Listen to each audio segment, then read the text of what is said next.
fiercely pursuing accountability on policy and implementation. It's time for another DJ Elf 7 candidate interview. Hey, what's up? It's your boy DJ Elf 7, and I'm here interviewing every single person running for office here in New York City.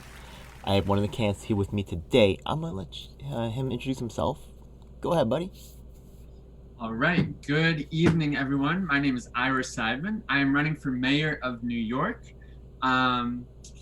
My main message that I want every single New York City voter to think about before they cast their ballot on June 22nd, in whatever primary they're voting in, is that the government is corrupt and we must do something about it.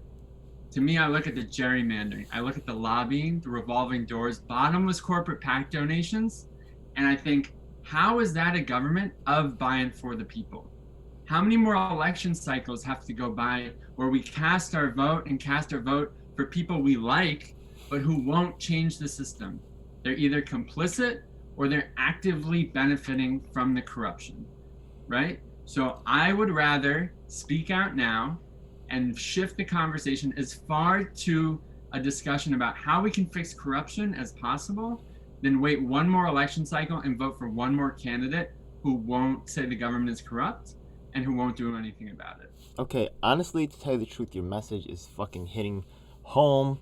Whatever audience you're looking for, it's right fucking here, okay? I really love your message right there. But wait a second, before I really lock that in for a second, let me understand, why should I trust you? You know what I mean? You said a lot of other people out there saying things that we like to hear, but they're not delivering. So why can I believe you? Ralph Waldo Emerson said, "Your actions are so loud, I can hardly hear what you're saying." Right? So you can tell what my intentions are by my actions. I not only don't take corporate PAC donations of any type, I don't take any donation whatsoever. I've only spent my own money on this campaign and it's under $400, right? So I'm not accepting money. I'm not accepting endorsements. I'm not soliciting money or endorsements. All I want to do is have this conversation, right? And I can prove it by the fact that if you trust me with this power, this immense power to be the leader of New York City, the biggest city in the union, a city that many, many, many people and cities around the world look up to. If you trust me with this power, I will immediately decentralize it to every single registered New York City voter. What do I mean by that? My one campaign promise, and it's a campaign promise that I can keep. It's not close Guantanamo, repeal and replace. It's a campaign promise I can keep, is that I will send everything on my desk to referendum. There's not one decision I will make without the consent of 60% of New York voters. We're going to implement online voting. We're going to crowdsource the best ideas. And then I will sign or not sign budgets and ordinances accordingly. So I think that sort of vision and promise really shows that I'm not in this campaign for self-gain. I'm not trying to get power for my own ego or my own benefit as, you know, lobbyists approach me and try to influence policy. I'm really here to try to make a systemic change in the government so that it actually works better. Okay, so this is actually pretty cool. So because you align so closely with my own values, I'm going to go a little bit off script and ask you a little bit more in-depth questions just to get a little bit more of a fuller grip of exactly what you are and how you operate, yeah? So the thing is that you have a, it seems like even though you say you haven't been in politics, right?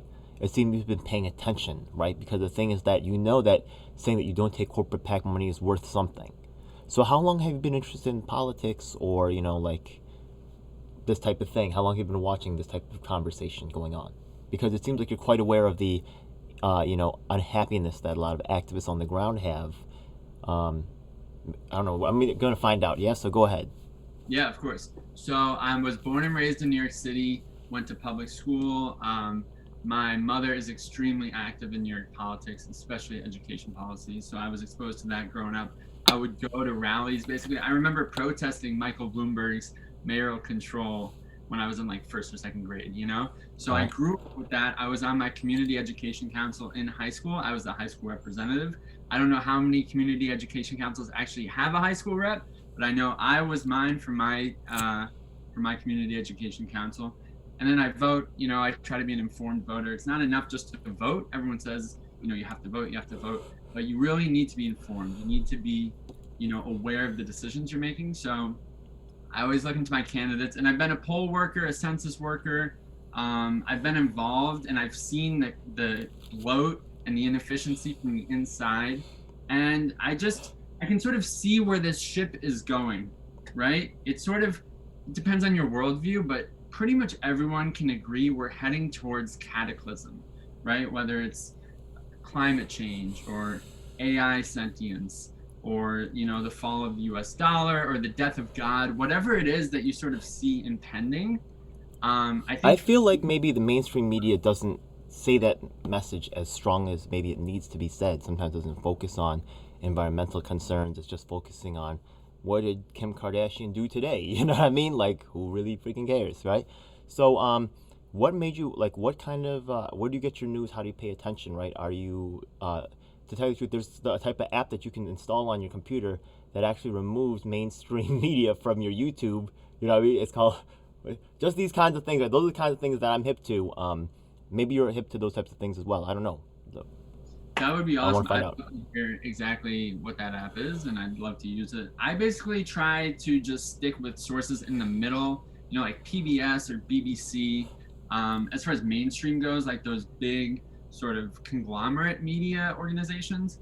And then I pick and choose from both sides. If I read something from the left, I try to read something on the right. Like, I don't want to just be cut off and only have one perspective and dig in on my side. I'm running as a Democrat because I believe in social safety nets, but I also believe in a strong economy. Wait, did you say you're running as a Democrat? Running as a Democrat. Wait, I thought you were running independent. Running as a Democrat. Wait, so you finished all the paperwork for the Democrats and all that? That's Oh true. no, I thought you were an independent candidate. Yeah? That's good. I'm not an independent candidate. Whoa. Surprise.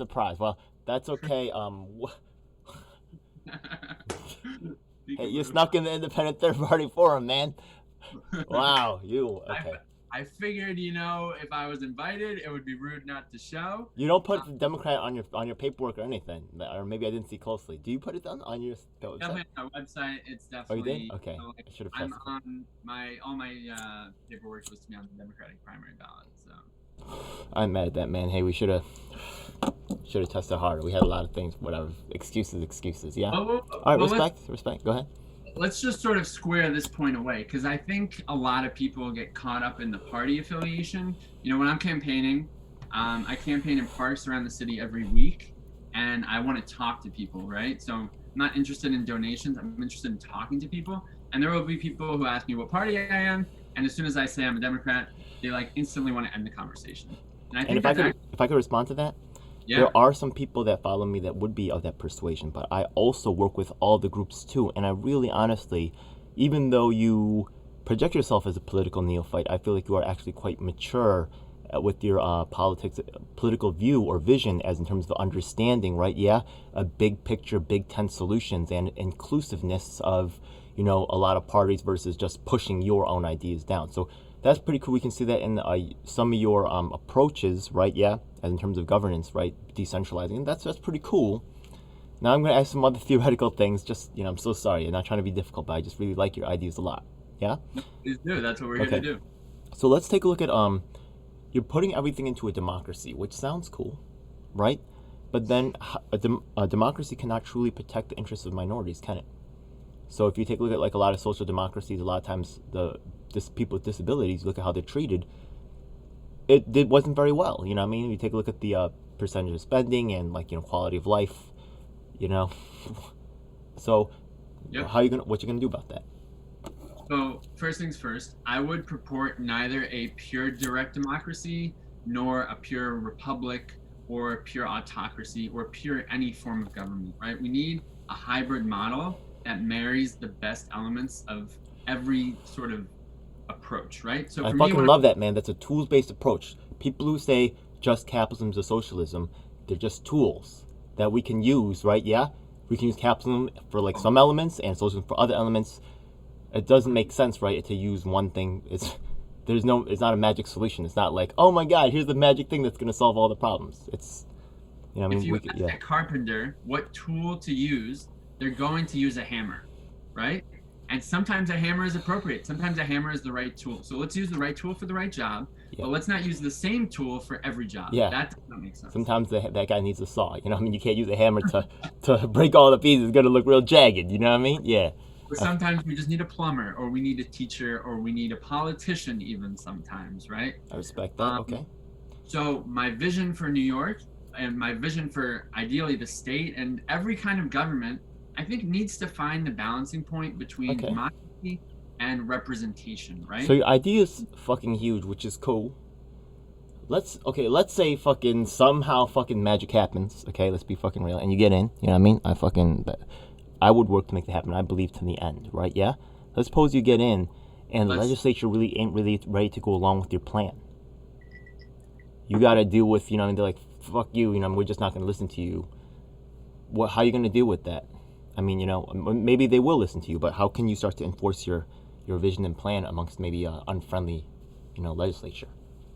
So here's the beauty of my solution, and it's that I don't need anyone else to tell me how to use my own power as mayor. That's why I'm going for mayor. I'm not going for public advocate or district leader. I'm trying to get as much power as I can to decentralize it as quickly as I can, to bring as many people into the political process as I can, as fast as I can, right? Okay. Because I don't think there's any time to wait. So I'm not going for mayor because of hubris, or I just want to be like the youngest mayor ever or something like that. I really just want to decentralize this power and bring people into the process, right? Yeah. So I can decentralize my own power, and my campaign promise is whatever power I have as mayor, signing the budget, local ordinances, whatever control I have is instantly going back to the people through referendums. If somebody wants my signature on a document, they had better send it to referendum. Now, using a referendum, okay, is kind of a move that someone with really long experience in activism would have. You know, I mean, a lot of people say, what is activism? They say protests,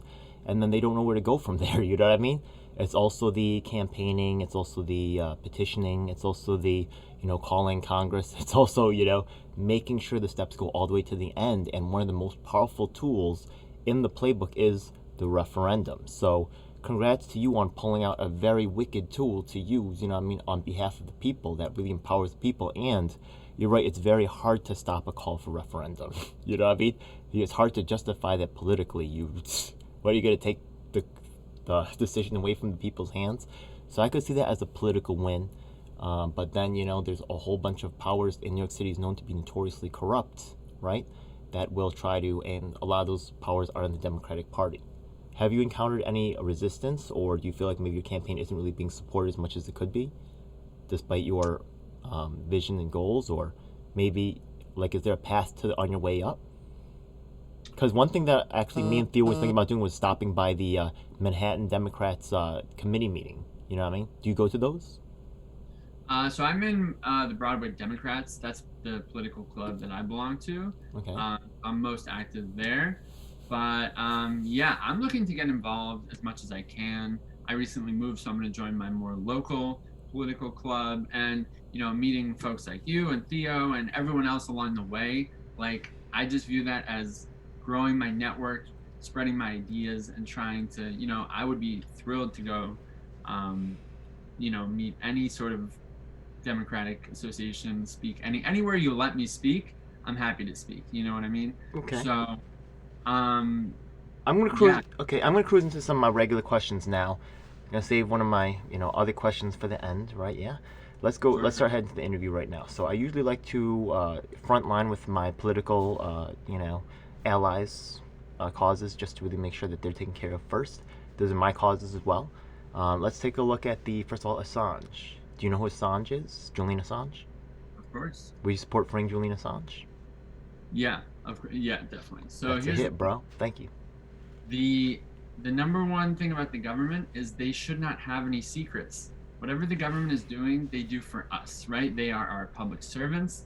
They are there to serve and protect. There is nothing they should be doing that we don't know about. And the second that they start doing something that we don't know about, obviously there are like extremely covert military operations that could justify being classified, but that is the vast exception to the rule. Everything else should be above water. We should be filming every single interview.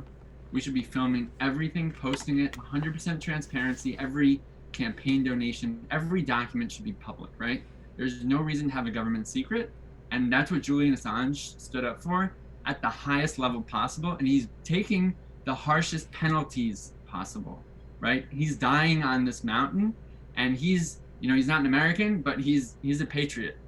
Okay, I appreciate that answer. That's a and just to let you know, you guys can check this out for yourself. I'm not just riding this guy.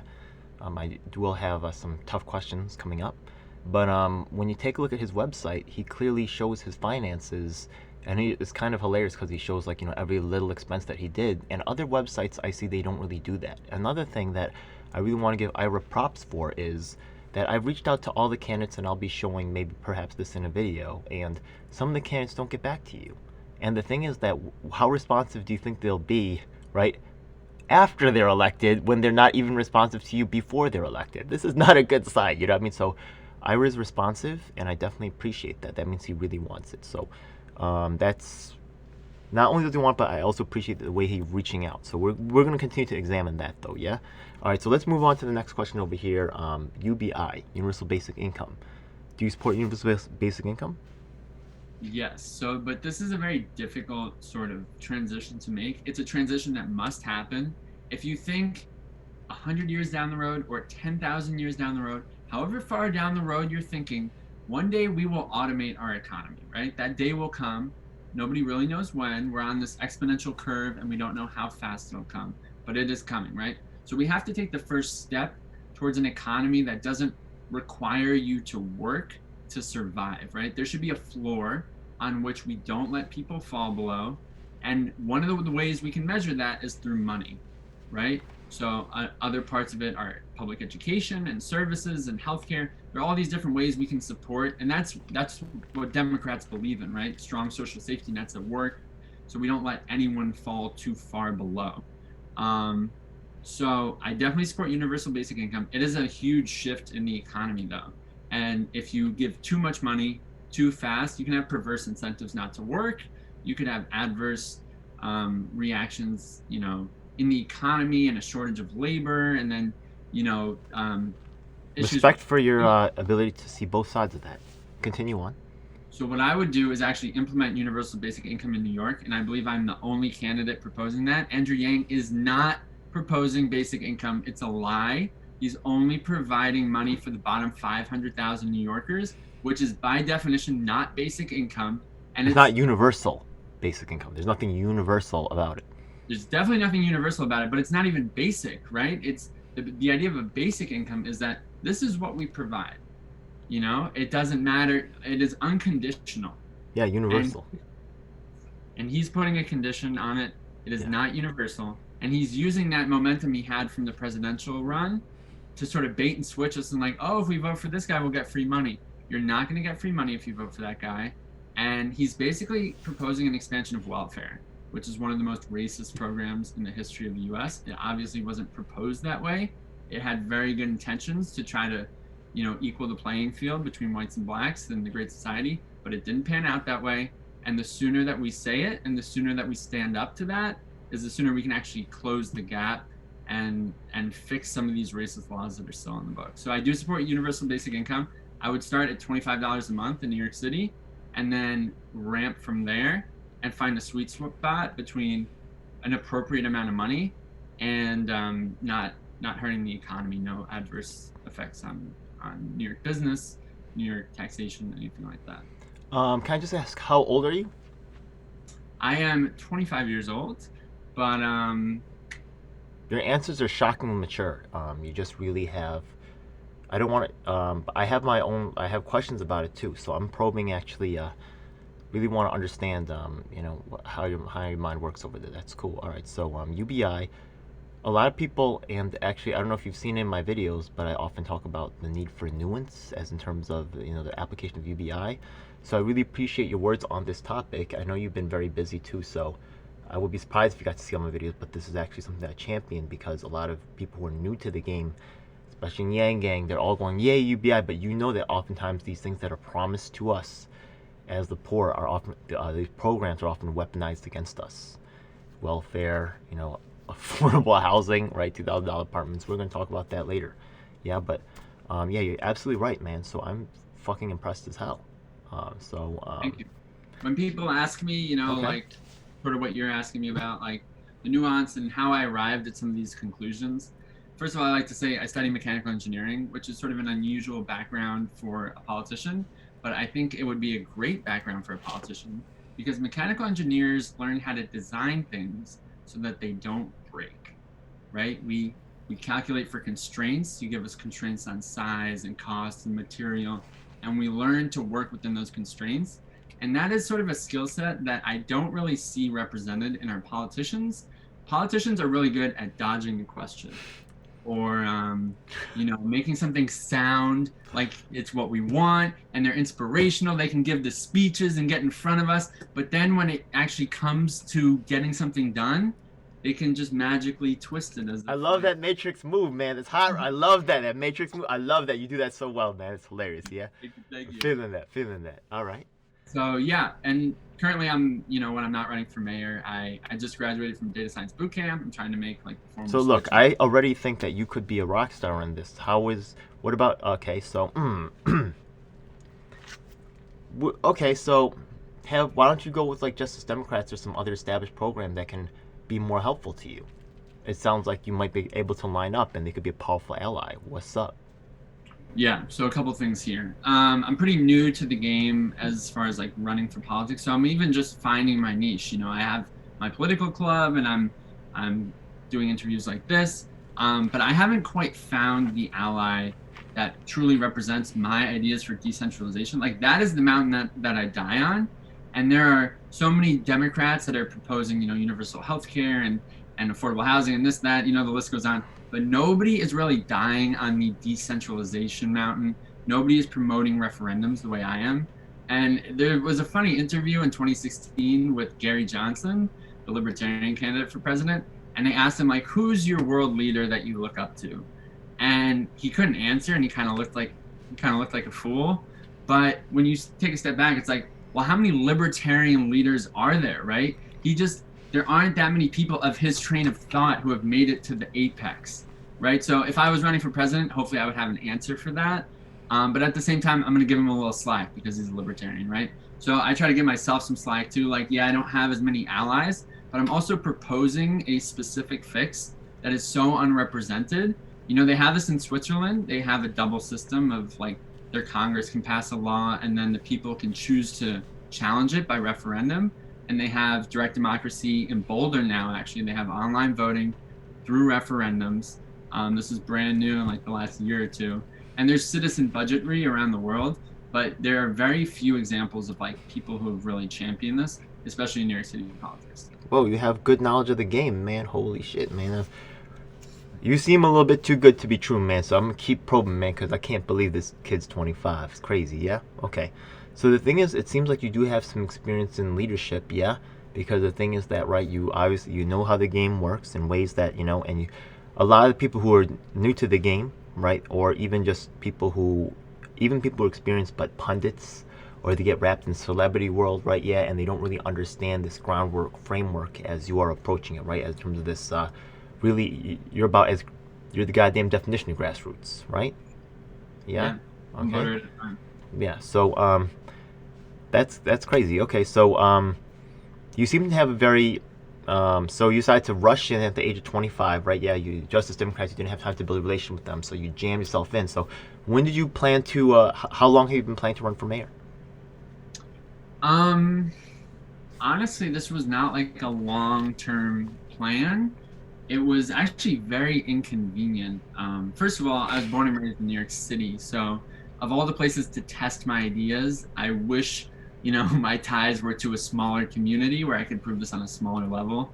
But this is my home, right? This is where I live. This is my city. I can't choose to just move to Harmony, Minnesota just to prove my model, right? This is my town.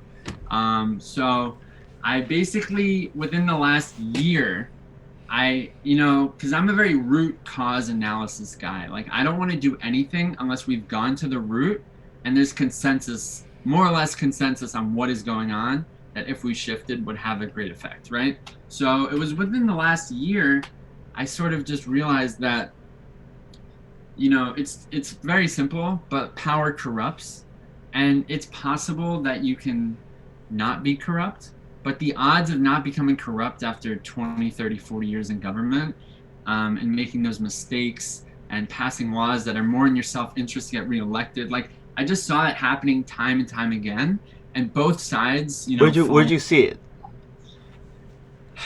everywhere. Just like the Republican side, with the amount of efforts they put into gerrymandering, you know, You they're saw just this on just regular news, or did you watch CNN like you would like to watch the congressional hearings and you keep track of it, or who are you watching to get this type of information?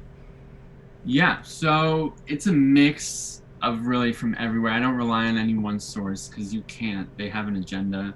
But where they mostly agree, you can sort of find like the truth or as close to the truth as you can. For me, yeah, I try to watch with my own eyes, you know, like I watched Mark Zuckerberg testify. I didn't just watch the highlights, or I watched the debates. I see what they're saying. For example, the environment. The best way to fix climate change is to disincentivize the behavior that you don't want to see, right? So a carbon tax is the most elegant way to do it, and no one is proposing that. Not even the Green Party is proposing that, which is just mind blowing, right? So tell me about this tax one more time. So carbon tax, we basically want to disincentivize polluting, Okay. but we're not taking away your freedom to do so, right? The issue with fixing a lot of these problems is we live in a free country, but what we can do is say, if you want to make a mess, you have to clean it up, right? If you want to pollute, we're going to charge you what it costs the government to clean it up, Yeah, and we can try to find the most basic like way to clean it up. I agree. Yeah, 100%. It needs to be built into the cost. Yeah. So, and that's the real cost of energy. And then it's fair, right? We've disincentivized what we don't want to see. Renewables will take off because they don't have that associated carbon tax. Nuclear will come back, right? There's so many ways. The law should be passed because it's dealing with like a root issue of human nature, of ecology. There's something that like is not going to happen naturally, and we have to create a law to make the guardrails. But it should be very intentional with that effect of like, okay, there's pollution and we need to clean it up. Let's just charge for it. Okay. All right. Cool. I'm gonna move on to my next group that I work with, the disabled. Yeah. Now, Yeah. people with disabilities right now are able to make actually sub-minimum wage. The thing is that, I guess they're considered to be less productive, so they could get paid less or something like that. But we look at minimum wage, it's like, how are you going to pay rent and get food with that? It's really kind of meager, yeah? In fact, I don't think you could even make it, honestly, right? How are you going to pay for an apartment? You just can't. So, would you support, right, at least minimum wage for, people with disabilities? So this is a difficult balance to strike, because obviously it sounds good to say raise the minimum wage for the disabled. Like, we want them to have equal treatment under the law, Yeah. and they should get that. But we don't want any unintended consequences of, like, let's say we raise the minimum wage, and then employers are just like, okay, well, I have to pay both parties the same amount, so I may as well hire somebody who's not disabled. I'm glad you are taking that into account. Okay, keep going. So that create our solutions so that disabled people actually don't come out behind. What if all the disabled people lose their jobs and they have no options now, and that well-intentioned law actually ends up creating chaos? And that's where I think universal basic income comes into play. Like, that needs to be there to catch people. And I think there could be an argument made for, if you have a disability, like, you can be qualified for certain supports that like go beyond universal basic income. This is why I think that you have quality answers, because not only are you not afraid to express your own vision plan, right? Yeah, even if it's not like lining up completely with the interviewer, which is I'm fucking thankful for. Okay. Also, the thing is that you provide an alternate solution. So the thing is that you're not just saying that's a bad idea, right? Yeah. You're saying here's another idea, and this is why. So I appreciate that. I just want to share one other idea that had been proposed, because I talked to all the candidates, so I get to get exposed to many ideas, and that was a pretty fierce critique, man, of some of the people out there. You know what I mean? I appreciate you, though. You know what I mean? I appreciate you. You get what I mean? There is a level of depth to your answers, once again, that is very appealing to myself, and I'm amazed to hear this from a 25-year-old. It doesn't make sense to me, but congratulations, man. Somehow you have some experience that belies your youthful face. Yeah. Well, Okay. hey, I appreciate you, what you're doing to interview every candidate. That is are possibly the only person doing that, the only person who would be willing to do that, take the time. It's a huge amount of effort, and it can't be easy. Appreciate So it. I, Well, it has its own rewards. Yeah. I'm of doing course, my own thing. I think you could see that. Yeah, appreciate that though. Yeah, cool. We think probably alike in many ways, honestly. All right, cool. So the thing is, one alternate idea that was expressed was perhaps maybe the government could provide a stipend. You know what I mean? Like if the employer is paying less, you know what I mean? Right? Because they're getting less work, but maybe the government can provide a supplemental income to that person with disability so it matches or something like that. You know what I mean? So, and in the free course of ideas and open atmosphere of ideas that you're promoting, we'll have to see if you actually do it, right? Yeah, because a lot of people out there saying it but not about it, right? But I have a feeling that you are, honestly. You're too small to really have that type of, you know, control factor yet, it seems, right? Yeah. By the way, you have a very appealing message. Do you have a following? yeah, I have a very small following. That's cool. All right. It gets bigger every week. So I campaign in parks around the city. You can find me from 10 a.m. to 5 p.m. on Sundays in one of the 5 You may boroughs. have another one soon. I am very interested. I know. Yeah. We're going to talk about that, though. There's some definite concerns. So we're going to continue on. Yeah. So the disabilities thing. So I guess the minimum wage thing. So I'm going to guess the answer no there? What I would say about disabilities, what I am Yeah. open to making that sort of exception to support them, because they do need more support, right? There's Yeah. a physical reason why they need more support. Also, there's the argument that a minimum wage is kind of like a subsistence wage. You know what I mean? It's like considered to just barely meet the minimum requirements of, you know, decency, like having a place to live, being able to eat, right? It's not like we're paying for them to go on vacations or, you know, get luxury cars and stuff. You know what I mean? So they're course. disabled. We get that. You know what I mean? Somehow, right? We want to assure that for the time spent that they're able to make a living. You know what I mean? Damn, you know what I mean? Making, So yeah. I guess the few points I want to really drive home here, because I don't want it to seem like I don't want to support the disabled. Yeah, I We need a respect that. universal basic income to have that safety net for everyone. That, And so we you need- that's your plan to, okay, I get it. Yeah, so universal income would be taking care of that.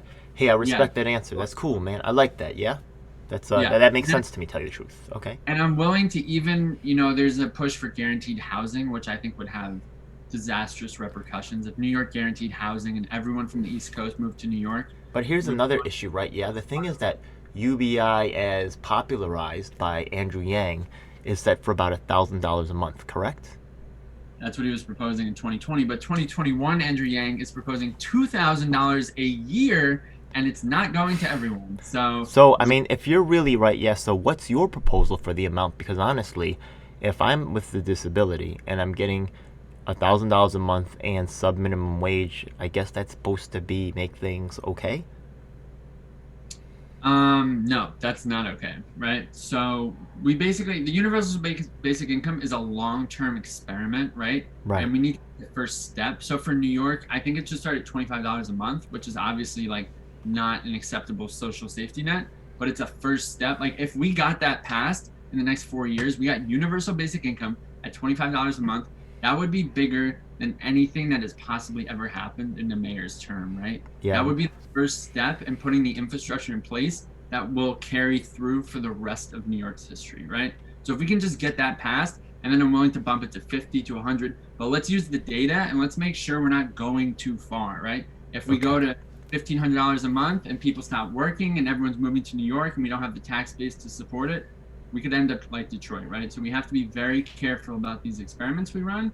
And, I think, having an extra, if it's twice as big for the disabled, that makes sense to me. We're not, incentivizing being disabled. Like it's horrible enough. Maybe it's the engineer in you, but you're looking at all the parts. A lot of people just have these broad ideas, don't look at the parts, at the details. And I really appreciate your attention to those details. Thank you so much. Yeah. All right, let's move on to the people, the trans community. Okay. Yeah. A lot of times people who are trans, they are discriminated against. They find it hard to get jobs. They find it hard to get housing. They actually end up often needing the services of public housing more than other communities, maybe due to discrimination and, economic consequences of that. So the thing is that when they're in public housing, though they may face discrimination, that there's no law that says you can discriminate against people who are trans. But let's say, for example, that some hooded people jump them, or like some crap is sprayed on the door. They don't really know who did it. There's no real way to report, but they end up moving out of housing after the harassment. So it's like a denial of services. So how can we, with the laws are only so effectual, how would you help this community out? Okay, so a lot going on here. First of all, I just want to sort of get on the same page. As I understand, if you attack someone for being trans, that qualifies as a hate crime, assuming that we can prove it, right? So Right. that carries some extra weight. So that's the way we're disincentivizing it today. It's just very tough to prove, and I imagine so many go unreported that the cases of justice are few and far between. So Right. obviously there's a huge issue here. But unfortunately, and this is really politicians never say this, and I wish they said it more, the government cannot solve every single issue, right? There's certain Okay. issues that the government is not able to solve. There are issues that leaders can solve, right? We don't need a law to be passed, but we need a leader who says, love your neighbor, right? I don't open with this because if you open with love your neighbor, people, they're like, oh, you're kumbaya, you don't have any ideas, get out of here. But truly, if we had a city, we had communities that were not pitted against each other, right and left, divide and conquer, right? If we had politicians who were trying to unite us Okay. and created that more inclusive environment from the top, the people that New York is looking up to are saying that makes a huge difference. Look what happened with Trump. Okay. 4 years of splitting us apart, a divider in chief, right? We're seeing the results of that now. Okay. And just having somebody who says love your neighbor, I think will go so far for more than just the trans community, but especially so for the trans community. Are you Christian? Yeah. Are you? I'm Jewish, Okay. but we have the same passage. We have love your Okay. fellow, same idea, Okay. It's All in the right. Old Testament, among many other verses. Yeah, which it sounded familiar, so I just was, yeah. Cool, man. Yeah. All right. Let me go on to the, okay, so those are the questions for my partners. I'm going to ask questions about that the general populace might ask, yeah? Let's take a look at reopening, right? People are wondering, when's my life going back to normal? If Ira Seidman's the mayor, do I say your name right? Seidman. If Ira Seidman's mayor, yeah? Yep. What's his input in terms of making people's lives normal or whatever? Yeah, is coming next. So I think we're almost there. It was a disaster how we got here, and there's a lot of blood on a lot of hands, and I don't think it's productive to dwell on that. But I would have never shut down in any capacity. The best way to stop a pandemic is to test and to vaccinate, right? We need information. We need the truth. As the science comes to light, we need our leaders to get up and make that clear.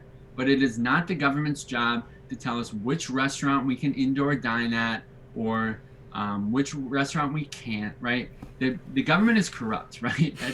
At the beginning and the end of the day, we don't want that corrupt government making all those decisions for us, because their interests are not our interests. Their interests are looking like they're doing something so they can get reelected, but it's so obvious. Indoor dining bans, that is not what freedom looks like, and it's not how you stop pandemics, right? So what I would have done is just tested. I would have, if I could have, I would have gone downstairs and got a test 3 times a day to make sure that I wasn't spreading this disease, right? Okay. And if my government had my interests truly in heart, they would have funded and made it easy for us to test. I waited for 6 hours in the cold to get tested, right? On a line with other people who had COVID actively. That's the situation our government put us in while they shut down indoor dining. Yeah, So, it was just, there was a lot of stupidity out there. Yeah, you're goddamn right, yeah. So we should have never shut down. If I'm mayor and we're still shut down, whatever is still shut down is open for business, and we'll just make it as easy to get tested and vaccinated, and let's get back to real life. If you don't feel comfortable. See, another thing is that you've been hanging out at the park. I mean, you're at the park every week, meeting new people. That's cool. What's that, every Wednesday? Central Park? Yeah, it's. I'm gonna come out one day, man. That's pretty cool, man. You're making a good impression right here. But we're gonna talk about some other things later. Yeah, but we're so far, you definitely kind of got your beats down, and I definitely want to see what you all. I want to learn more. Either way, I'm definitely checking you out more. You definitely have. There's no question. You definitely have a. You're very advanced in this game, not just for your age, just period. Yeah. I respect the moves you make. It. I'd love Anyway. to anytime. Yeah. It's on my website. You can see the calendar. It says where I am, and if I'm not in the park, you can video conference with me between 6 and 10, any Monday through Thursday. I'll Zoom with anyone. Just give me a little heads up, and I'm there. It's about to change, man. We're gonna see, man. You're gonna see. You're gonna get real busy real quick. Yeah. You keep on like this. All right, that's cool. All right, so let's move on to the well, it's kind of, maybe I don't know. It's kind of we're gonna talk about that towards the end. Yeah, after I finish my regular interview questions. You're what is it? A knot in the riddle? Yeah, something like that. Yeah, they called it. Yeah. Anyway, let's move on. Yeah. So reopening, that's a pretty cool take right there. One thing that we also noticed this summer, right, was the police, reform, defund the police type of thing. What's your position on that whole thing? Gotcha. Yeah. So I've actually consistently gotten feedback that my ideas for police reform are among the best in my campaign and my platform. Oh, okay. Let's see. On my website. This conversation can neither start nor end without saying unequivocally that the safety of the public and officers alike are our utmost priority. Anyone who will compromise on the safety of either is putting everything else in jeopardy, right? We Fair. need to be safe. I have people coming up and telling me crime has to be your number one issue. And they when they hear that corruption is my number one issue because we can't fix crime with a corrupt government, they understand where I'm coming from, but this hits on a raw level, right? People don't feel safe in the city anymore, and we need to basically get our police force and our communities back in sync, right? So the number one way to bring that fabric together is use market forces to get the results that you want, right? If you want to disincentivize behavior, you should tax it. And if you want to incentivize it, you should subsidize it. So if we want to see cops living in the communities that they serve, we should give them a 5 to 10% pay bump if they move into their districts, right? If you don't want police coming from Jersey and Long Island and Connecticut and then just walking the beat and then going home to collect their check. If you actually want them to be in sync with the communities they serve, you should pay them more. So that's the first thing I would do. The second thing I would do is unions are great, but unions also have problems, right? And it's really tough to propose any kind of union reform because then people call you anti-union, you get labeled, and it's impossible. It's really difficult to have that discussion, but we need to work with the police union to get rid of some of these barriers for weeding out bad cops, right? There's like institutional protections for these officers, and by the time we find out how bad their history was, it's too late, right? We need to catch that up front, and that requires working with the union. So those are like my two biggest ideas, and then my third idea is there's Eugene, Oregon has done this for 30 years. There's cities around the country that are dispatching social workers. It's a no-brainer. It's a slam dunk. So many people don't feel comfortable with the police, but they would feel comfortable with a social worker. There's so much crime going unreported, so much abuse going unreported. All we have to do is create that option. And I think those 3 steps will really put us on the right track towards, police reform, but also supporting the cops in the way that they deserve. They're public servants. Most of them want to serve and protect, and they're New Yorkers, so they should be respected just like any other civil servant. Actually something that I had proposed to Zach Wiener in my interview with him, which is cool because he's also Jewish. And one thing that I think is pretty cool is I met some Hasidics. Are you familiar with the Hasidic community? Of course. All right, cool, man. So you know that they have the kind of like own internal police type of thing going on, right? Yeah. And they can diffuse a lot of situations internally within the community before it has to go to the police. Or, but if it is a serious situation, they do call the police. It's not like they're trying to say, we are the police, like the police get out of here. We're the new cops, So they're working with the system.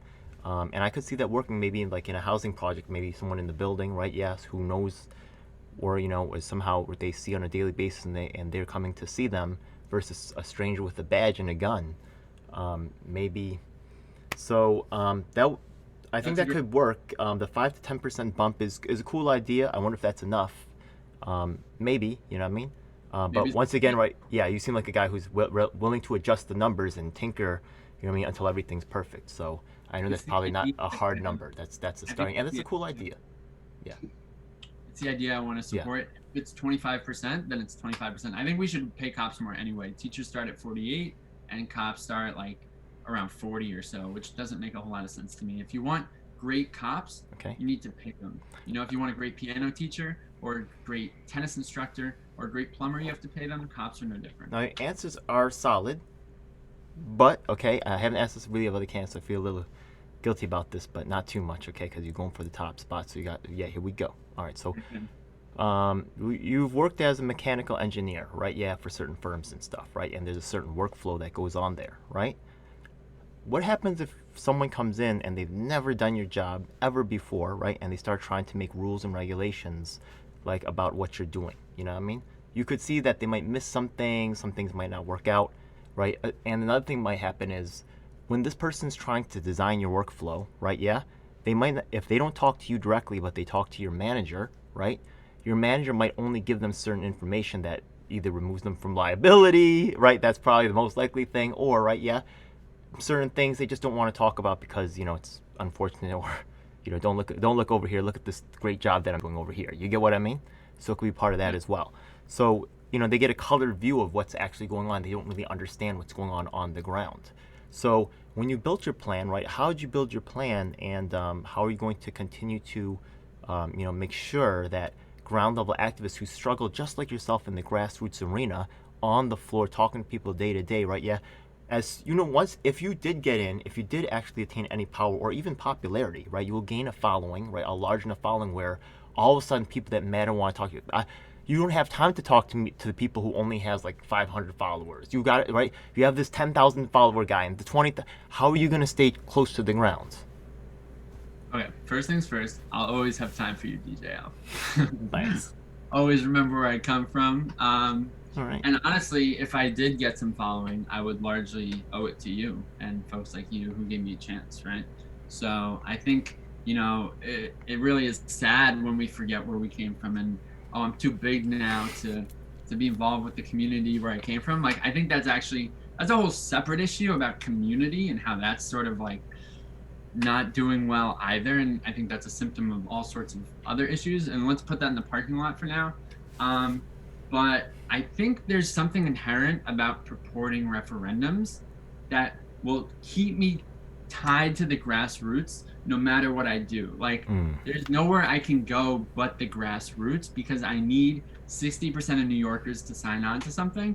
And look, if 60% of New Yorkers aren't signing on, it's probably because it's a bad idea, right? Sometimes the masses are wrong, but if the masses are wrong, it should be my job to get up in front of the cameras, present them with the evidence, get the right experts in front of them, convince them, get out and talk to them in the streets. That is a politician's job. A politician should be like a prosecutor. They should get up in front of us, present the evidence, but it's the jury that decides, right? Why are politicians just using their power as they see fit, and so corruptly so, right? This is a fucking awesome. This is a cool vision, bro. Did you come up with this by yourself, or is this kind of like, did you build off some other ideas? I like this concept. How did you come up with this? Because it's pretty fucking cool, and it works within the current system. You're running as a Democrat. That's fucking crazy. Yeah, whatever. But like, you know, in New York City, right? Yeah, where it's a super machine. I'm not, you know, I get it. But so yeah, like so what? where did this come from? Yeah, so it's really a mix of a lot of different like conversations and influences over the years. But basically, like, my friends and family will tell you that like my default mode of operating is like this. You know, these are the conversations I basically want to have when I wake up all the way until I go to sleep, right? And sometimes I have to go to work, and sometimes I have to sleep. But when I'm not doing those two things, that is what I want to be doing, right? So I've built like a really good skill set at listening to a wide variety of different people and not like running away from their ideas. You know, too many Democrats especially won't even entertain these conversations, and they'll just label people as racist or intolerant or whatever it is, and the conversation ends right there. And I think that's actually the biggest problem with the Democratic Party right now. And I hope I can be at least a small push in the right direction towards that liberalism that the Democrats truly, were and could still be. Okay. But to answer your question about like where this all came from, I sort of, there, like I mentioned before, I see a lot of impending problems, and I sort of just want to be a part of the solution as best I can. And sometimes it's too difficult to, go to law school, work your way up through the DA's office, build a name, this and that. And then I basically thought, like, what could I do as an individual to Okay. truly like shift the discussion? And this is what I came up with. Like Hey, that's this, cool, man. It's pretty dope, man. I'm feeling it. Yeah. This is a dope concept. Cool job. Good job, buddy. Now, once again, just bringing back just going back to the police reform issue, right? Sorry to nitpick here. The thing is that if we take a look at the referendum idea, which is excellent, yeah. But the thing is that we look at this election, right, and people in this election aren't paying attention to the like when they talk about revising or reforming the police. I think there's another forum debate coming up soon with a bunch of candidates who've had executive positions who have never actually had even been a security guard, and they're going to try to make rules and regulations regarding police reform. And it would make sense if at that panel they brought in people who actually were former police officers, and especially considering that some of them are actually mayoral candidates, right? Like they might have a valuable input in terms of discussion. So if we have the referendum, it's possible that moneyed interests, right, or special interests might be able to control the mass media in such a way that referendums might be manipulated. How can you, and I know that you said that you're going to be the champion who stands up and kind of tells the people how it is, you know what I mean? And, you guys need to revise this, or here's the actual facts. You need to listen to these people that the mainstream media isn't listening to for commercial reasons, right? But what happens if you are replaced by someone who does serve the corporate interests? Yeah. So great question here, and there's a lot to answer. But the number one thing we have to keep in mind is whatever our next mayor, whoever that is, and whatever they do, they don't have to be perfect. They just have to be better than today. So long as we're taking that number one step, we're moving in the right direction. And I think it's much harder to corrupt 5 or 6 million registered voters than one mayor, right? So if those special interests that are going to advertise and try to change our minds, they could try to corrupt me, right? And it would probably be easier to buy me as an individual, or whoever would replace me afterwards. That's probably a cheaper buy than all the advertising and all the misinformation and all the efforts that would go into convincing New Yorkers to not vote in their own self-interest. So that's the first way I would answer the question. The second part of the question is, I am beholden to nobody. I've accepted no money. I've accepted no endorsements, right? So I'm possibly the candidate with the least favors of all time, right? And I have a very strong voice, and I will speak out. I'm unafraid to speak out, right? You can see from the positions that I've already taken here. I would say this on Fox News. I'd say this on MSNBC. If somebody wants to try to corrupt New York and get a law passed, they're going to have to deal with my voice, right? They're going to have to overcome me. They're going to have to overcome 60% of New Yorkers, and they're going to have to spend a lot of money to do it. And they better hope that somebody in 4 years or a year later doesn't start a campaign to overturn that law, because we're going to do that. You better believe as soon as that law gets passed, we're going to start working on repealing it. All right, cool, man. I'm feeling that. Let's move on to the next piece right over here. Now, the city's in charge of certain things. It's in charge of, police, in charge of, what else? It's in charge of education, right? So we take a look at SHSAT, GNT, Gifted and Talented, right? They're talking about phasing that out. How do you feel about that? Yeah, so I went to a specialized high school. I went to LaGuardia for piano, actually. Cool. And it was an incredible experience. It would be so sad if they got rid of all of the audition requirements and they just let anyone into that school. It would basically destroy the culture of that school. My brother went to Stuyvesant. I know all about the specialized schools, and Bill de Blasio doesn't. He's from Boston. He was born in Brooklyn or whatever, but he didn't go to high school here. So he doesn't know. We need to protect that. That is not, tearing down the specialized high schools is not how we build up our education system. Okay. What we need to do is actually remove all the red tape that is preventing teachers from, being creative, all the bloat, all the corruption in the centralized education system, right? We have the largest education budget in the I union. agree, but what about the SHSAT? What about, SHSAT stands. It's not going anywhere. Okay, all right. That's cool. I meant that. New Yorkers want it gone, but I don't see that happening anytime soon. And if it did start happening, I would really make the case for why it's valuable. And the solution to education is not to get rid of the SHSAT, but to prop up middle schools and Let's talk about that right quick right now, right? Some people would say, oh, you know what? The SHSAT discriminates, is culturally discriminating against black people and Latino people because you can see they're not doing as well on these tests. What's your response to that? So the SHSAT is one of the few parts of the meritocracy that still stands.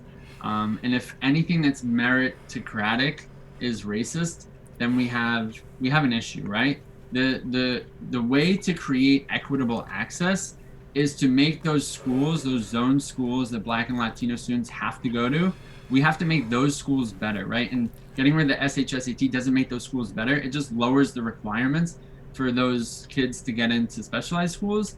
And it just doesn't make sense to me. Like the kids in those schools are working hard and doing great. Those schools should not be touched. Honestly, we should get rid of red tape so they can do even better. The solution is fixing the corruption in government. The money we have is being squandered. I'll just flash by some of the different alternate solutions that have been proposed that I think that you might be for, yeah? One of them is to create 2 more specialized high schools in each borough. What do you think about a solution just creating more of them? Why not? More the merrier. I think choice is a big part of fixing our issues. So the more the merrier. That sounds great to me. And also there's this kind of this controversial thing about busing right now. They're making students go to who knows where because they want to not push students into racially segregated districts or something. So how do you feel about busing the kids all over the place? I'm actually unfamiliar with that issue, so I can't comment directly on it, but cool. I believe freedom and choice and making as many schools as possible. Right. And if we want to make the public schools better, that's what we should be focused on. How do you feel about charter schools? Yeah, I'm pro-charter, but I understand that they take away resources from the public school, and there are issues with them. So, there are advocates and people who are speaking out. There are specific regulations we need for charter schools, but that doesn't mean we just get rid of charter schools. I agree. There can be good charter schools. There can be excellent, really good, great ones. You know what I mean? So you don't throw out the baby with the bathwater, I guess they could say. You know what I mean? There's great public schools, and then there's trash ones that need to be closed right now. You know what I mean? So it goes both ways. You know what I mean? Let's be real. You know what I mean? So I appreciate that. That's cool. That's, if people say it otherwise, I also get what they're saying. But that's. So we do have alignment there. That's cool. Let's move on. So that's education. Just on a side note, Kips Bay. That's near Murray Hill, the east side of New York. Yeah. Midtown East. Just so you know, one company that bought the building out there was named Cornell Pace. We create these academic institutions that are getting $20,000 a semester, right? Yeah, right. Killing the futures of our young and burdening them with debt and creating financial tax-free monsters that are buying out the projects for financial flipping and to make money. What has happened with the educational industry? It is deeply huge problems, man. You get what I mean? That's crazy when you think about the reality of what's going on there. Is that at the college level, or is that at the high school level you're speaking? Cornell Pace? Yeah, I mean, I know those are universities, but I'm just wondering, specifically exactly which students you're speaking about right now. No, I'm saying that's the name. The public housing, right? The public housing project was bought by a company called Cornell Pace. I thought you said we were still on public education. So you're talking about public housing. Well, public education. Well, right? In a way that it is public education because we give them tax incentives. We did them tax free. We also provide student loans and stuff like that they benefit greatly from. You get what I mean? And that's pushed the tuition up into astronomical levels. They are huge tax beneficiaries. You get what I mean? And they are huge sucking. You know what I mean? They're just sucking down so much money that they have money to just spend buying huge amounts of real estate. I'm trying to flip it. That's one of the biggest problems known in New York City is the real estate corruption. and flipping real estate is one of the biggest ways to make money. You get what I mean? Yeah, of course. So I'm actually unfamiliar with this particular example, but it sounds like we're at the intersection of two very corrupt parts of New York, Yeah. which is education and housing. It is grossly intertwined. Right. It goes beyond that. It's all intertwined in a horrible, freaking wicked, freaking rat's nest of crap. Yeah. So, as a newbie walking in, good luck, bro. But I like your fire and passion. We're gonna talk about some of that later, though. You know what I mean? We're getting to the rest of this the interview. So the police thing was good. The education, your answers make sense there. So let's move to the hey, look, you're real cool, man. Let's share you with the rest of the audience right here. What's your website? What's your social media and all that other kind of thing? Yeah. So I'm actually seidmanformayor.com. That's Seidman, and then seidmanformayor@gmail.com. I keep it low budget. You can find me on Twitter and LinkedIn. I am not on Facebook or Instagram. It's just too much centralized power for me. Facebook's pretty corrupt, so try to avoid them as best I can. But I'm always down to Zoom. I'm always down to email. Feel free to pass on. You should get a Slack, bro. You should get a Slack. I am on Slack, but I'm not really active on Slack. Okay. But somehow, maybe a Discord or something, some way for people to like leave maybe a forum so people can leave messages and create a community. I'm on Reddit as well, but I'm not as active. I'm trying to ramp up my presence on Reddit. I could see you building a community. I could see that happening. Pretty interesting guy. I like it. Yeah, you're obviously very intelligent. My main concern is promoting that in the flesh interaction, and that's why I'm in the park every week. That's what I'm trying to promote the most, because when we trust social media to get our news and our community and our interactions, that's going through the filter of their algorithm, and it's coming out with a slight sort of corporate twist. Okay. And I think when we meet in the flesh and we actually talk and we get to look in each other's eyes, that's truly what democracy looks like. So I call it the Speaker's Corner. I do that every week, and I'd love to see anyone and everyone there. All right, we're getting towards the end, but oh my God, the heat is about to turn way the fuck up. So let's just see what's about to happen right now, okay? So before anything goes down, I just want you to know that I like you. I'm not doing this to try to, damage you, okay? I really want you to come out of this. But so far, you've been a fucking champion. I threw some hard ones at you, and you came out like a fucking champ. So nice job on everything so far. We're going to see how you handle this one. Holy shit, man. All right, dude. You're absolutely fucking ruthless, bro. You know what I mean? You went through the independent third-party forum, right? Yeah, and people say the Democrats, right? One concern is the integrity, right? Can I trust you, right? Yeah, but you're willing to go for the power. You're willing to go for the throat, right? Which, in a way, I respect. You know what I mean? And I like that. But in another way, it's like highly concerning. What's your response to that? Well, just being like so straightforward and taking on so many institutions that have so much power and so much to lose. Yeah, it just has to be done. Somebody has to do it. Okay. And nobody is doing it. Okay. Nobody is doing it on the scale that needs to be done, and nobody is doing it effectively. I look at some leaders, like Donald Trump is taking on institutions, AOC is taking on institutions, but they are not proposing good ideas. See, right? You could talk about Donald Trump and AOC, but I'm going to talk about Malcolm X and say by any means necessary, you know what I mean? So that's the school of thought that I come from. I'm not sure, so it doesn't, somehow you came to this conclusion, but it seems like you're not rooted in that particular, framework of understanding, right? Yeah? Maybe you have read, it seems like you're very well read, though. You have read Malcolm X? Yeah, and not as much as I should. But the extent to which he was willing to go, and that's sort of probably where we diverge. I could never justify violence.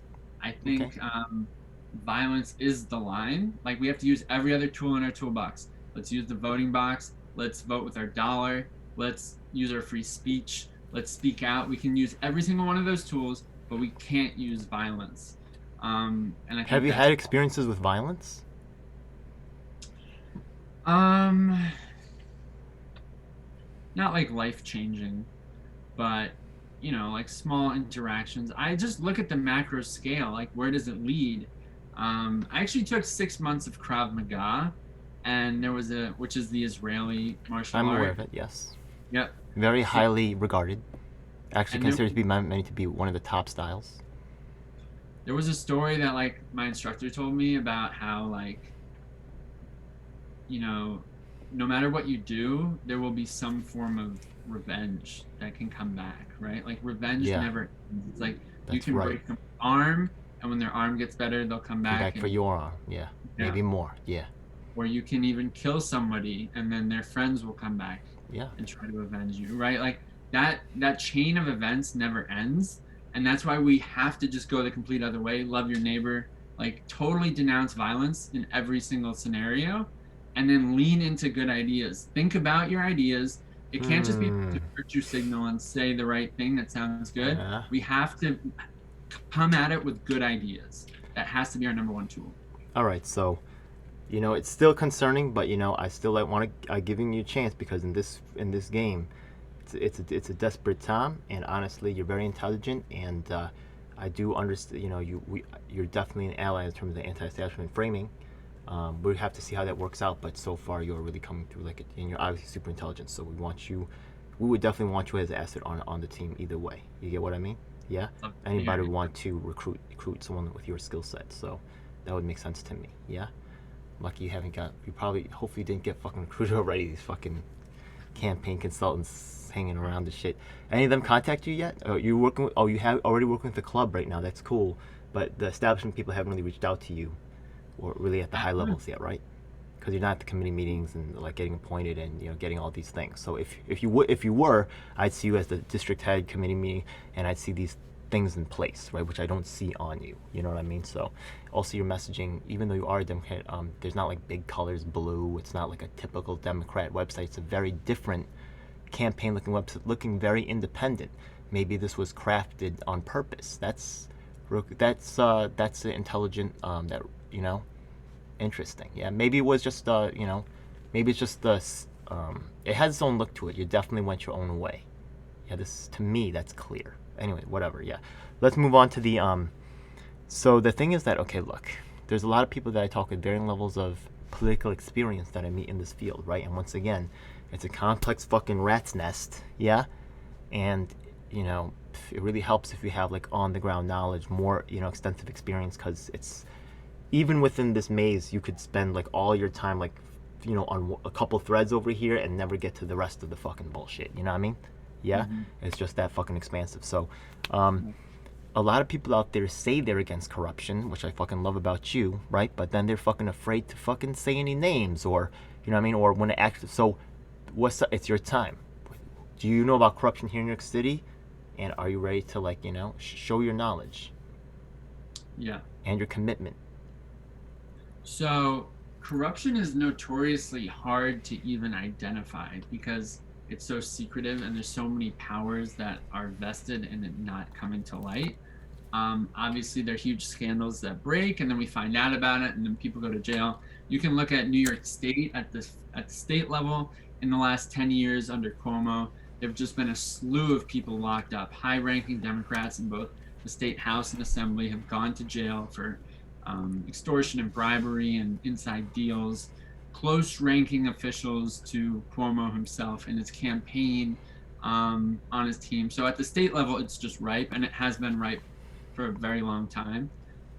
In New York itself, I don't think it's like as easily identifiable, like who is the one individual that is responsible for how much waste there is in the city. But I would actually go so far to say is if you are not speaking out against the corruption on a level that I am, or I would say Bernie Sanders is, I would say like that is probably the minimum you would have to achieve before you are not complicit, right? I wouldn't say Bernie Sanders is complicit in the corruption because he's spoken out so far, but Bill de Blasio or many of these people in the race, Scott Stringer, Catherine Garcia, these are people who have been in government for 5, 10, 15, 20 years, and they haven't said a word about corruption, not in this race and not before, right? So if you have been in government for that long and you haven't said a word about it, you're complicit. And if you're running for office and you don't say a word about it, even if you haven't been in government, you are complicit. That has to be the number one thing that we're fighting. It has to be the number one problem that we're fixing. And if you're not, you're complicit. All right, that's a call out right there. So, go for it, man. Go for it. Yeah, that's cool. All right, so, there are some concerns, but I definitely feel like overall you have a very well put together package. You're one of the most knowledgeable candidates that and one of the most intelligent as in terms of like your answering and your ability to adapt on your feet. I've asked you the toughest questions I think of anybody, and you've handled them all like a goddamn pro, man. Great fucking job, man. I'm fucking impressed, man. I don't know how the fuck you did it, bro. You're a champ, man. All right, we'll see, man. I'm very excited to. We'll see what. You need to be further. Honestly, you could go further quickly. This is the right move to kind of make a splash. So we'll see, man. I'm a fan, man. We'll see what's up. Iris Seidman, man. What's up? Iris DJ7. No doubt, man. Iris Seidman, man. That's the guy right there. All right, man. Thanks a lot, man. Anything else you want to add before we go? No, thank you so much for having me. I mean, just as much courage as it takes for me to say these things, it takes courage for you to let me say these things. You're taking a chance on, letting me on. If you post this, you'll be associated with me in some way. So I just appreciate what you're doing. Like, this is grassroots. This is democracy. Interesting. Have you faced persecution somehow? Not yet. I'm too small for them to actually But you anticipate it. I think if I was actually polling in the top 5, there would be resistance. There has to be. There's too much to lose from what I'm proposing. It's too much democracy and not enough cronyism for them to sit by idly. So this is for the fans of my show right here. I'm glad that you stayed on. I'm glad that you talked about this because honestly, this is a discussion that a lot of people need to have straight up. So the thing is that this whole Democrats third party situation, right? Yeah. So you made this decision, right? You could have. It definitely sounds like you're a third party independent at heart type of thing. You know what I mean? But you decided to go with the Democratic Party and explain that to me. Your decision there. So for me, parties are sort of just it's just like a word, it doesn't actually mean that much to me because I'm so interested in the ideas. It's like, if you tell me you're from the Green Party, I would never dismiss you, or a libertarian. I know which school of thought you're preferring. It's just which tool do you think we need to be using the most right now? Do we need a better social safety net, a better economy, more protections for the environment, or more freedom? That's sort of but we all want all 4 of those things. It's just what is your primary tool? And for me, it just happens to be the social safety net. I think it's so broken. In fact, instead of a social safety net, it's more like a social poverty ceiling where it just keeps people stuck in poverty and they can't get out. And I think that is possibly the most cataclysmic issue in our society. So that's why I'm a Democrat, not because I approve of all the cancel culture or all the conversations that have got shut down on the left, or even most of the candidates, right? I'm running because I need the candidate who I am on the ballot. I can't sit by idly for one more election and just vote for Democrats who don't truly represent my ideas. Hey, that's pretty insightful. Let me just share a little bit of numbers for you. Just from my friends, once again, a lot of them are very anti-Democrat, and I definitely feel for you. And this guy, if you listen to what the heart of what he's saying, right, is very similar to what you're saying. Okay, so just accept that for a second. I ask you, please, right? Yeah. Now let's take it to the next level. We take a look at the math, right? Yeah. We take a look at the Green Party. I think they have about 200,000 members, maybe 100, 150,000. Yeah. They shrunk a little bit recently. Yeah. How many does the Democrats have? 42, 44 million? You know what I mean? You compare 200,000 users against 44 million, and yes, you could say independents are larger, but do they actually vote? You know what I mean? This is a huge fucking issue. So if you're out there on your armchair and not doing what this guy's doing, talking to the people, doing everything you fucking can to assure the change can actually fucking happen. So it's a process, and I'm not sure. We might have said this in the pre-show, but you said you're committed to doing this. What'd you say? Fucking 30 years down the line? As long as it takes. I just don't want to sit by idly for one more second, right? I'm 20 years in the game. I'm extremely bitter and angry, and I tell everybody I'm gonna play another 20 years. Fuck you, you know what I mean? That's my line. So but I think you're kind of cool. I look forward to working with you. You are a ruthless guy, but there's a saying that even Martin Luther King said that those who want to fight for peace have to learn to fight with the same vigor and something that's like the same vigor and passion as those who fight for war. So they're using all kinds of unfair tools against us, like tools in the toolbox. You know what I mean? I'm saying you're gonna need pioneers, you're gonna need frontiersmen, you're gonna need people who are on the forefront. You know what I mean?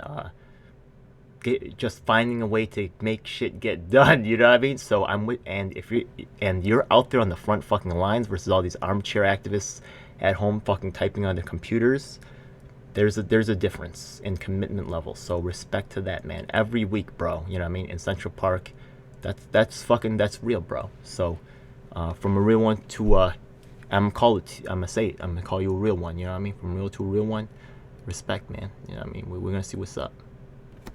God bless. You put in the 20 years, so that's. I'm just an old fucking guy, man. Just like you, I can't fucking help myself. I'm fucking addicted to this shit. Day and night, I want to do this shit. You know what I mean? That's other people complain. Oh, I would so long in this shit. I'm so tired. Shut the fuck up, man. I'm fucking dying, dude. Get the fuck out of my way. You know what I mean? Soldier on, brother. Keep up the fight. And Hell yeah. Thank you so much for having me. Thanks. God bless. It's a dark day in our nation when high-level authorities will seek to use every method to silence dissent. The truth must be told.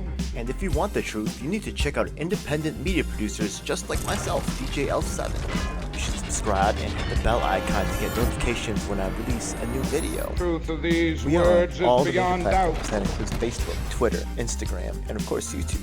Unfortunately, we have definitely seen that these mainstream outlets will cave to corporate interests, so we encourage you to join our independently moderated communities of Reddit and Discord. We also encourage you to subscribe to us on BitChute and Daily Motion so you can see the content that YouTube doesn't want us to let you see. Hey, now it's time for the most important part of the video. That's right. It's time for us to tell you about the Taking Action Group. Do you need an activist? Or maybe there's no activists around willing to help you with your cause and you need to learn to become an activist. That's exactly why we're here.